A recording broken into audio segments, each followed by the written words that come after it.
നമുക്കൊരു ഒന്നൊന്നര ചോദ്യം ഉണ്ടെന്ന് പറ.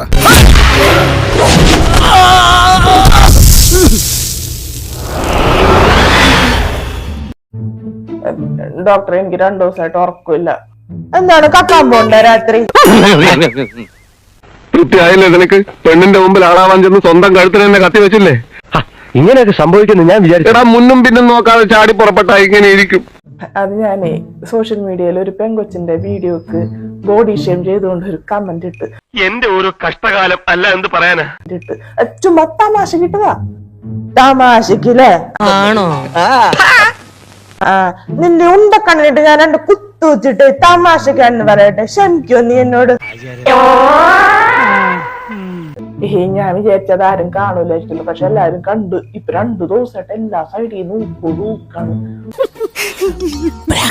ഞങ്ങളുടെ പ്രാക്ക മൊത്തത്തിൽ തന്നെ കുത്തി തിന്നാൻ പോയില്ലേ? നിനക്ക് അങ്ങനെ തന്നെ വേണം. അത് സ്വയം എന്താന്നുള്ളത് ബോധം വേണം. എന്നിട്ട് വേണം മക്കളെ കളിയാക്കാൻ ഇറങ്ങാനായിട്ട്. ഏട്ടാ, ഞാൻ നിന്നെ മനഃപൂർവ്വം ചതിക്കുന്നു നിനക്ക് തോന്നുന്നുണ്ട്?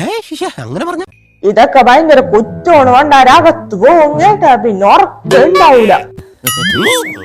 നിന്നെ പോലീസ് പിടിച്ചിട്ടുണ്ടോ? നിന്റെ ഈ പറഞ്ഞ ഫോളോവേഴ്സ് ഒക്കെ അവിടെ കുത്തിരിപ്പ് സത്യാഗ്രഹം നടത്തും കേട്ടാ. ഇതൊക്കെ കേസായി മാറിയിരുന്നുവെങ്കിൽ എനിക്ക് വേണ്ടി മാത്രം ഒരു കോടതി തന്നെ തുടങ്ങേണ്ടി വന്നേനെ. ഈ ഓട്ടിരണം മെഷീൻ വെച്ചിട്ട് തലക്കിട്ട് എറിഞ്ഞു ഞാൻ കേട്ടാ. പടി പൊടി.